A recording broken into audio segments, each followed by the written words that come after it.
ជំរាបសួរប្រិយមិត្តទាំងអស់គ្នាស្វាគមន៍មកកាន់ Channel សម្រាប់រឿងរបស់ Admin Mochita ជួបគ្នាជាមួយ Admin ម្ដងទៀតនៅក្នុងសាច់រឿងនិស័យស្នេហ៍ភរិយាចំនួននៅក្នុងភាពបញ្ចប់ទាំងអស់គ្នាបើតារិនយាណាបានដឹងពីរឿងហេតុដែលជីងស៊ូបាននិយាយមកគេក៏បានឆ្ងល់ថាមិនក៏លោកម្ចាស់មកជាមួយនឹងម្ដាយរបស់មីងអចង់សម្រាប់ជីងស៊ូអញ្ចឹងណាគ្រាន់តែជីងស៊ូបានឃើញពួកគេនៅជាមួយគ្នាសោះហ្នឹងតែតែពួកគាត់ហ្នឹងគឺអាចលើកហេតុផលផ្សេងដែលនៅជាមួយគ្នាបានតាពេលហើយជីងស៊ូគេក៏បាននឹកឃើញទៅថាពេលហ្នឹងគឺគេបានឃើញការសម្ងាត់មួយគឺលោកម្ចាស់មកហ្នឹងបានហុចសិភៅកំណត់ហេតុឲ្យម្ដាយរបស់មីងអរិនយាណាគេក៏បានសួរថាជីងស៊ូហ្នឹងមានឃើញថាម្ដាយរបស់មីងអហ្នឹងយកសភៅហ្នឹងយកទៅទុកនៅណាអត់ជីងស៊ូគេក៏បានឃើញថាពេលហ្នឹងម្ដាយរបស់មីងអបានយកសភៅហ្នឹងយកទៅលាក់នៅក្រោមផ្លាកព្រលឹងខាងមុខគេអញ្ចឹងរិនយាណាគេក៏បានមកស្វែងរកសភៅកំណត់ហេតុហ្នឹងនៅក្រោមផ្លាកព្រលឹងហ្នឹងមកអញ្ចឹងគេក៏បានរកឃើញហើយក៏បានយកទៅថ្វាយព្រះរាជាដូច្នោះព្រះអង្គក៏មានផតតាំងគ្រប់គ្រាន់ដើម្បីកាត់ទោសប្រហារជីវិតលោកម្ចាស់ម៉ងព្រមទាំងលោកម្ចាស់ម៉ងហ្នឹងបានសម្លាប់លោកម្ចាស់សេនភីងទៀតព្រះអង្គក៏បានសួរថារិនយាហ្នឹងចង់បានរង្វាន់អីគេគឺទ្រង់នឹងប្រទានឲ្យតែរិនយាណាគេអាចចង់បានទទួលរង្វាន់មានប្រាក់អីទេគឺគេចង់ឲ្យព្រះអង្គហ្នឹងដោះលែងស្រាវចាព្រះអង្គលើតែអញ្ចឹងទ្រង់អត់ព្រមដោះលែងស្រាវចាទេព្រោះអីស្រាវចាគឺជាកូនភ្លោះដែលចង្រៃដែលអីអញ្ចឹងវាខុសជាមួយនឹងច្បាប់នគរអញ្ចឹងទ្រង់ត្រូវតែប្រហារជីវិតស្រាវចាមួយវិញទៀតណារិនយាហ្នឹងក៏បានរៀបការជាមួយនឹងស្រាវចាអញ្ចឹងហើយក៏ខុសជាមួយនឹងរាជសាររបស់ទ្រង់អញ្ចឹងទ្រង់នឹងរៀបចំឲ្យរិនយាហ្នឹងរៀបការជាមួយនឹងជីងស៊ូវិញរិនយាណាមិនអាចតវ៉ាអីបានទាំងអស់គឺគេបានត្រឹមតែនិយាយប្រាប់ខ្លួនឯងប៉ុណ្ណោះថាគេមិនរៀបការជាមួយជីងស៊ូទេព្រោះអីប្រពន្ធរបស់គេគឺជាស្រាវចាតែម្នាក់កូនបន្តមកទៀតរិនយាណាមានតែលុតជង្គង់ដើម្បីអង្វរព្រះអង្គឲ្យលើកលែងទោសឲ្យស្រាវចាទេក៏ប៉ុន្តែព្រះអង្គមិនបានឆ្លើយតបជាមួយរិនយាណាហើយមានតែហុងហឺទេដែលមកមើលរិនយាណាហុងហឺដំបងនិយាយឌឺទៅកាន់រិនយាក៏ប៉ុន្តែបន្ទាប់ពីបានដឹងថារិនយាណាពិតជាស្មោះស្ម័គ្រនិងស្រឡាញ់ស្រាវចាពិតប្រាកដមែនណាហុងហឺគេក៏បានយកព្រមជួយរិនយាហុងហឺក៏បានឲ្យរិនយាហ្នឹងទៅតាមគេក៏ប៉ុន្តែរិនយាណាក្រោកដើមរួចទេព្រោះអីតូនជើងខ្លាំងមែនតើអញ្ចឹងហើយហុងហឺគេក៏បានគ្រារិនយាទៅតែម្ដងទៅបន្ទាប់មករិនយាហ្នឹងក៏បានតបតែងខ្លួនធ្វើជាអ្នកយាមគុកឲ្យចូលមកជាមួយហុងហឺជាមួយអ្នកយាមគុកម្នាក់ទៀតហើយហុងហឺហ្នឹងក៏បានឲ្យអ្នកយាមគុកហ្នឹងដល់លែងស្រាវចាដំបងអ្នកយាមគុកហ្នឹងមិនហ៊ានទេព្រោះអីស្រាវចាគឺជាអ្នកតោដែលត្រូវប្រហារជីវិតណាក៏ប៉ុន្តែហុងហឺក៏មានផ្លាកបញ្ជាមេដើម្បីគម្រាមទៅកាន់អ្នកយាមគុកហ្នឹងអញ្ចឹងអ្នកយាមគុកហ្នឹងគេក៏បានបើកទ្វារឲ្យស្រាវចាហើយគេក៏បានដើរចេញទៅហើយហុងហឺហ្នឹងក៏បានឲ្យរិនយាហ្នឹងយកស្រាវចារត់ចាក់ចេញពីនឹងទុកឲ្យគេដោះស្រាយជាមួយនឹងរឿងហ្នឹងពេលដែលរិនយានិងស្រាវចាបានចាក់ចេញទៅហុងហឺគេក៏បានដើរចូលគុកដោយខ្លួនឯងហើយគេក៏បានសង្ឃឹមថារិនយាជាមួយស្រាវចានឹងរស់នៅជីវិតមួយដ៏សុបាយរីករាយជាមួយគ្នាហើយឥឡូវម្ដងស្អែកឡើងហ្នឹងហុងហឺគេក៏ត្រូវកាត់ទោសប្រហារជីវិតចំនួនស្រាវចានៅពេលដែលកំបិតពេជ្ជឃាតជិតធ្លាក់ដល់ករបស់ហុងហឺតែតែមានអាវុធសម្ងាត់មួយគប់ចំកំបិតពេជ្ជឃាតហ្នឹងហើយស្រាវចាក៏បានបង្ហាញខ្លួនដើម្បីឲ្យអ្នកគ្រប់គ្នាហ្នឹងដេញតាមចាប់គេហើយរិនយានោះវិញគេក៏បានចេញមកដើម្បីភ្ជុកមន្ត្រីដែលនៅនឹងជួបចំណែកជីងស៊ូគេក៏បានចេញមកជួយដោះលែងហុងហឺទៅមកមើលមីងអវិញណាដែលឥឡូវហ្នឹងមីងអគេកំពុងតែសប្បាយចិត្តដោយសារតែរិនយាណាបា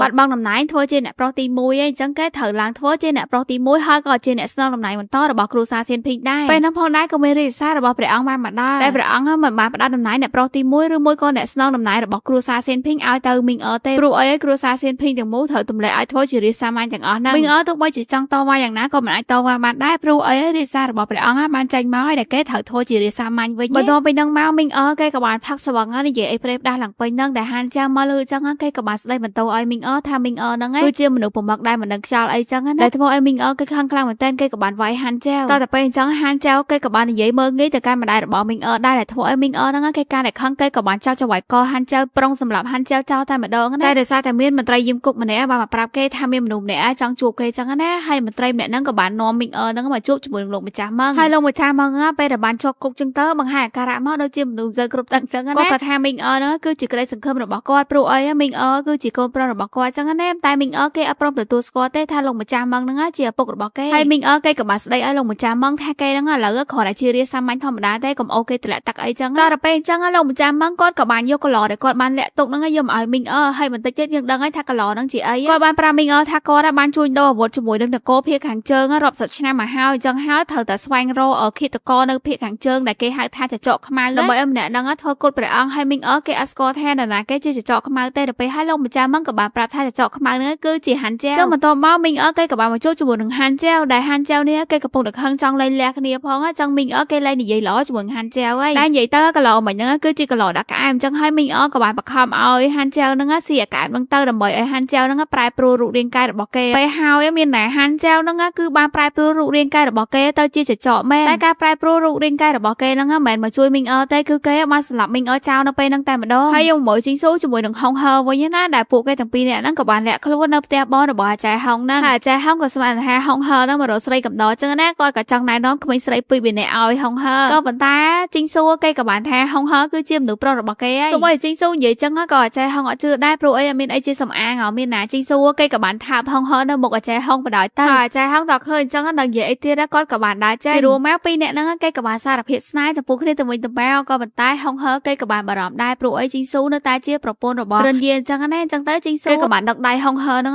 ដើម្បីមកជួបជាមួយរិនយាដើម្បីធ្វើការលែងលះជាមួយគ្នាអញ្ចឹងទៅយើងបានគូស្នេហ៍ពីរគូដែលបានស្រឡាញ់គ្នាស្ម័គ្រស្មោះជាមួយគ្នាខុសអីតែមីងអើជាមួយហានជាវទេគេបន្តមកទៀតរិនយាជាមួយសៀចាក៏ត្រូវបានរៀបចំខ្លួនហ្នឹងដើម្បីចាក់ចែងពីក្រុងហ្នឹងហើយក៏ប៉ុន្តែគេត្រូវទៅចូលរួមមង្គលការរបស់ជីស៊ូជាមួយនឹងហងហើសិនតែពេលដែលកំពុងតែដើរតាមផ្លូវហ្នឹងគេក៏បានជួបជាមួយនឹងមនុស្សចម្លែកម្នាក់ដើរកាត់មុខពួកគេអញ្ចឹងពួកគេក៏បានលាក់មុខសិនដើម្បីឲ្យម្នាក់ហ្នឹងដើរផុតណាហើយសៀចាគេក៏មានអារម្មណ៍ចម្លែកទៅកាន់ម្នាក់ហ្នឹងដែលសត្វតែម្នាក់ហ្នឹងមានធំក្លិនពិសេសនៅលើខ្លួនរបស់គេហើយសៀចាក៏បានដឹងថាម្នាក់ហ្នឹងច្បាស់ជាចចកខ្មៅដែលមកពីនគរភាគខាងជើងហ្នឹងហើយតែពេលអញ្ចឹងរិនយាហ្នឹងគេក៏បាននឹកឃើញដល់អ្នកតោម្នាក់ដែលគេបានសួរចម្លើយកាលពីមុនម្នាក់ហ្នឹងក៏ធ្លាប់បានប្រាប់ដែរថាគេអត់ដឹងថាសភៅបញ្ជីនៅណាប៉ុន្តែគេបានស្គាល់ថាចចកខ្មៅគឺបានបង្កប់ខ្លួននៅក្នុងក្រុងហ្នឹងហើយសៀចាគេក៏បានសង្ស័យចំពោះសកម្មភាពរបស់ចចកខ្មៅហ្នឹងអត់ដឹងថាចចកខ្មៅហ្នឹងមានផែនការអីទេអញ្ចឹងគេក៏ចង់ទៅតាមហើយរិនយានក៏បានឲ្យសៀចាហ្នឹងទៅតាមមកក៏ប៉ុន្តែគេទៅជួបជាមួយហងហើសិនហើយហងហើជាមួយជីងស៊ូនេះវិញគេកំពុងតែរៀបមង្គលការជាមួយគ្នាណាដល់វគ្គដែលគេត្រូវផឹកស្រាខ្វែងដៃគ្នាហើយស្រាប់តែតបានផឹកទេដោយសារតែរិនយានក៏បានមកកាត់ពួកគេរិនយានណាបានប្រាប់ហងហើថាចចកខ្មៅ